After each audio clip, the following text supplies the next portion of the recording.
గురుగారు అమ్మవారితో శంకరాచార్యుల వారు, అమ్మ నువ్వు దొంగతనం చేసినట్టు మనసులో చిన్న అనుమానం ఉందమ్మా అని చమత్కారంగా అన్నారట. ఇలా అనటంలో ఆంతర్యం ఏమిటి?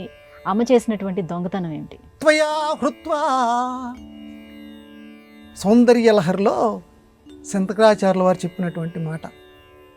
అమ్మా నువ్వు అంటే ఈ మాట అనటానికి నాకు కొంచెం సాహసం కావాలి, నువ్వు దొంగతనం చేసినట్టు అనిపిస్తోంది తల్లి, ఏమనుకోకు అన్నాడు.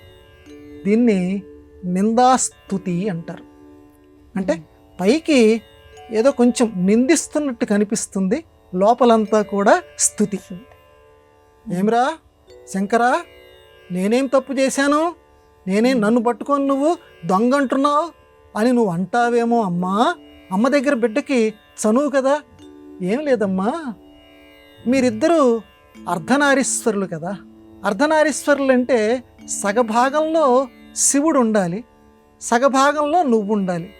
కానీ ఇప్పుడు నిన్ను చూస్తుంటే తల్లి నువ్వు దొంగతనం చేసినట్టు అనిపిస్తోంది. ఎందుకనంటే సగభాగంలో ఉండాల్సినటువంటి శివుడు నాకు కనిపించటం లేదు, మొత్తం అంతా కూడా ఎర్రగా కనిపిస్తోంది తల్లి. ఇది దొంగతనమే కదమ్మా, అవతల పక్క ఉన్నాయన్ని నీలో కలిపేసుకున్నావు కదా తల్లి. చూడండి ఎంత చమత్కారంగా అంటున్నాడు. అంటే ఇద్దరూ ఒక్కటే అని చెప్పటం, అక్కడ స్తుతి ఏంటంటే ఇద్దరూ ఒక్కటే అని చెప్పటానికి చమత్కారంగా ఏమంటున్నాడంటే సగభాగంలో ఉన్నటువంటి శివుణ్ణి నువ్వు దొంగిలించేసావు తల్లి. అదొక్కటేనరా, ఇంకేమైనా దొంగిలించానా అన్నదట అమ్మ చిరునవ్వు నవ్వుతూ. ఇంకోటి కూడా దొంగిలించావు తల్లి. చంద్రరేఖ ఉన్నది చూడు, శిరస్సు మీద పెట్టుకునేటువంటి చంద్రరేఖ, అది మా శివయ్యకి సంబంధించినటువంటిది. శివుడి యొక్క జటాజూటం మీదే చంద్రరేఖ ఉండాలి కదా. కానీ అదేమిటో తల్లి, ఆ చంద్రరేఖ వచ్చేసి ఇప్పుడు నీ శిరస్సు మీద కనపడుతోంది. అంటే చంద్రరేఖ కూడా దొంగిలించావా తల్లి? అంటే మళ్ళీ ఇద్దరు ఒకటి, ఎందుకంటే ఇద్దరు ఒకటైనప్పుడు చంద్రరేఖ కూడా అక్కడే ఉంటుంది కదా. అందువల్ల చంద్రరేఖను కూడా నువ్వు దొంగిలించావా అంటే, చంద్రరేఖ అని ఇక్కడ ప్రత్యేకంగా ఎందుకు చెప్పారంటే చంద్రుడు చల్లదనాన్ని కలిగించేటువంటి వాడు.